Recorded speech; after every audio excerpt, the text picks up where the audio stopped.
Bismillahirrahmanirrahim. Assalamualaikum warahmatullahi wabarakatuh. Kami dari kelompok 6 dari Urai Novani Putra juga Pak Habib. Pada saat ini akan menjawab konten kami yang sebelumnya. Jawab pertanyaan-pertanyaan pada konten kami yang sebelumnya. Dakwah Rasulullah pada saat di Mekah setelah kenaikannya, bagaimana tentang berdiplomasi kepada rakyat Mekah yang waktu itu mayoritas kan.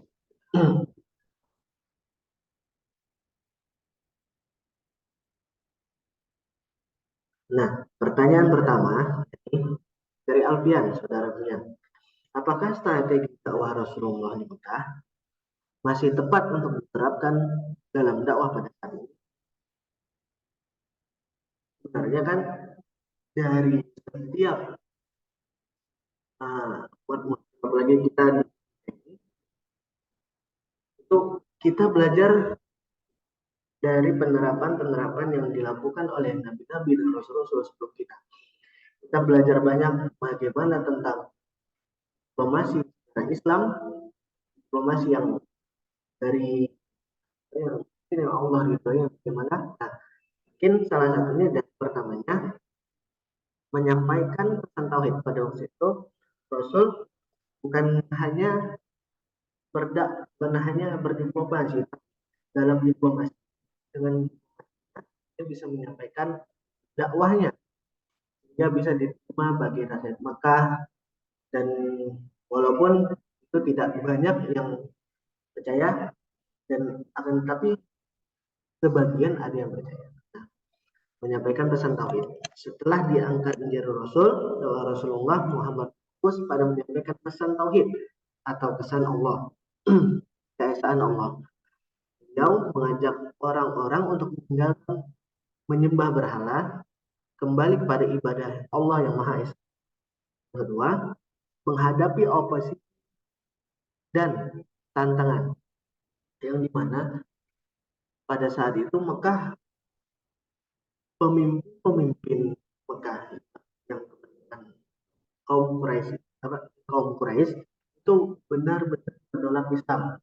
Yang sebelumnya seperti Abu Bakar, sebelumnya pemuka Arab, orang yang paling ditakuti yang pertamanya keluar Islam hingga masuk Islam, ceritanya dia mendengarkan adiknya mengaji, ya, hingga akhirnya dia terheran-heran agama apa yang telah dibawa Muhammad ini. Nah, dari seperti itulah, dari seperti itu adalah masukan-masukan atau diplomasi yang dilakukan oleh Nabi Muhammad secara sembunyi, yang mana itu tepat mengenai sasaran atau mengenai bukan kebetulan, mungkin ini juga kehendak dari Allah. Nah, yang mana akhirnya Abu Bakar itu masuk ke dalam Islam.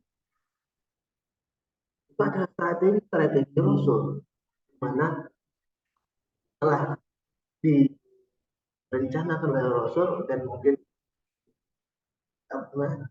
dituntun oleh Allah, ya, dan bisa masuk.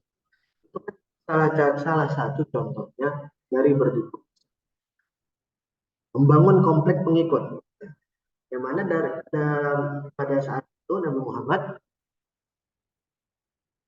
berdakwah atas perintah Allah, berdakwah pertama diam-diam, dan akhirnya setelah banyak yang mulai masuk Islam, akhirnya kemukakanlah dakwah secara terang-terangan.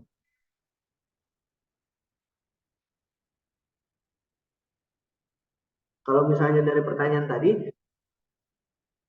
apakah strategi dakwah Rasul di Mekah masih tepat untuk diterapkan dalam dakwah pada saat ini? Banyak inti dari strategi Rasul itu kan Rasul itu kan dicap sebagai al-amin, yang jujur, yang nggak pernah bohong. Dari branded itu juga, dari self branding Rasul apa namanya, itu juga termasuk dakwah, termasuk eh,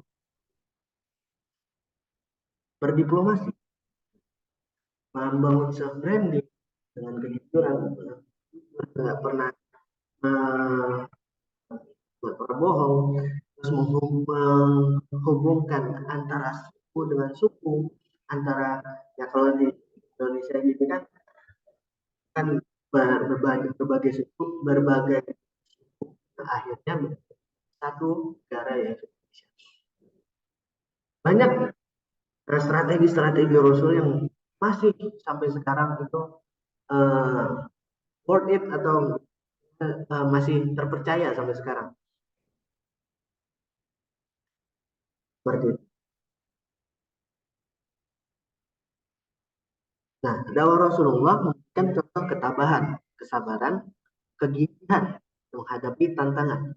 Meskipun strategi dakwah berubah seiring dengan perkembangan situasi prinsip dan intinya diterapkan oleh Rasulullah tetap relevan dalam berdakwah.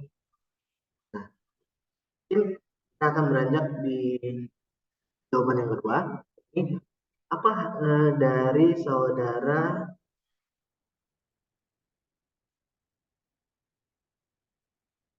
Labib Salum yang bertanya, apakah hambatan yang dihadapi oleh Rasulullah dalam menjalankan dakwah di Mekah?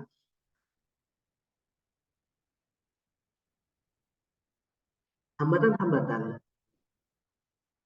ya, yang dialami oleh Rasul seperti penentangan, penentangan, penentangan rakyat Mekah dan penentangan oleh ketua-ketua atau pengemuka Mekah dari kaum Quraisy yang dominan secara aktif menentang Rasulullah.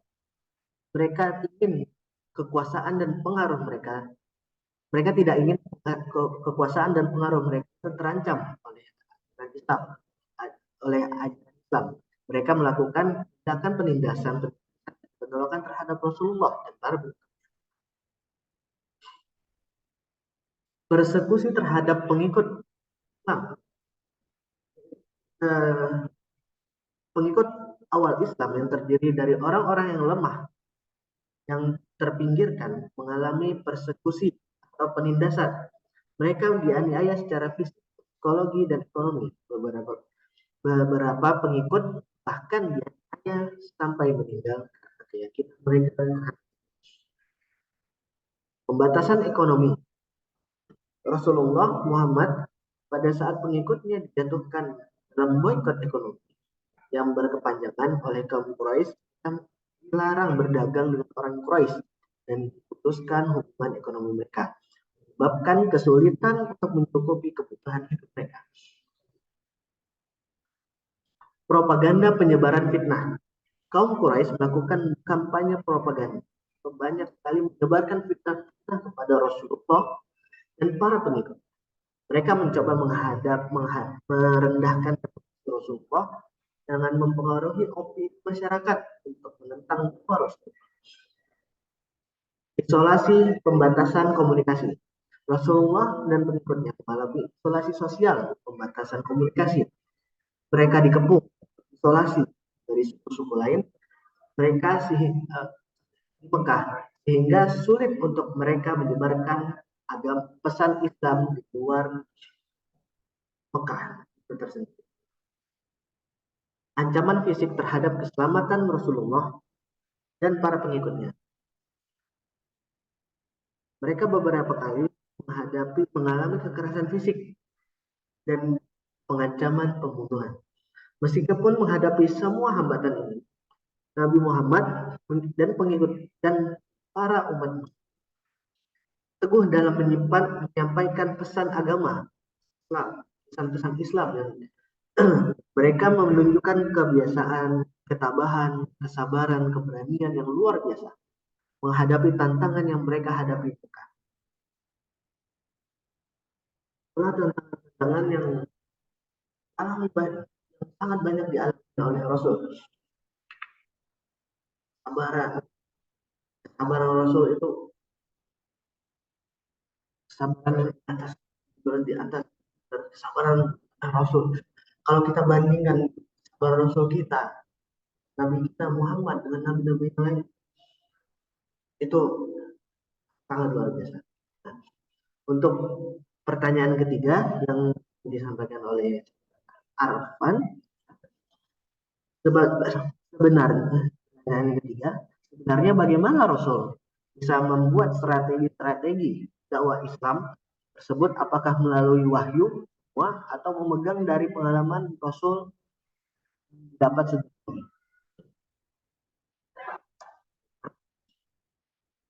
Bagaimana kita tahu Rasul itu pertama kali mendapatkan wahyu yang pertama dia mengalami ketakutan yang teramat sangat, yang bagaimana hanya mendengar suara dan suara itu tembus bagian tuanya dan dia bergetar ke pulang ke rumahnya sama istri. Mana itu tanya, wahai ada apa wahai Rasulullah? Ada apa wahai Muhammad? Aku mendengar curhat dan akhirnya Muhammad rumah berselimut. Terus datanglah lagi wahyu kedua. Itu suruhan untuk ya ayuhal mudassir kum fa'anzir. Ya maka fakabnya. Itu adalah salah yang mana salah suruhan Allah untuk berdakwah, untuk penyebaran Islam. Yang bagaimana awal penyebaran Islam itu secara sembunyi. Yang mana Rasul itu menyebarkan Islam terhadap orang-orang terdekatnya dulu. Orang terdekat dulu. Yang mana perintah dari Allah, siasat itu. Setelah beberapa lama dan akhirnya terkumpul beberapa umat muslim yang lumayan, dan akhirnya mulai turunlah perintah Allah untuk cara terang-terangan, berdakwah secara terang-terangan. Ya Rasul berdakwah terang-terangan, mana berdakwah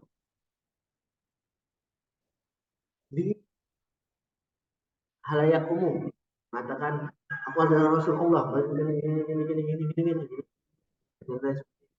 Nah, bagaimana kita tahu Rasul Muhammad itu sangat cerdas, manusia Allah, manusia Allah, kekasih Allah yang dibuat dari nur Muhammad, yang dari sinarnya Allah langsung, manusia yang spesial, adalah yang sangat cerdas, dahsyatnya Nabi Muhammad. Terus oleh itulah bagaimana Rasul membuat strategi yang sangat jitu yang dibuat oleh Rasul. Mungkin yang bisa kami sampaikan kelompok 6, kurang dan lebihnya kami mohon maaf. Billahi taufiq wal hidayah. Assalamualaikum warahmatullahi wabarakatuh.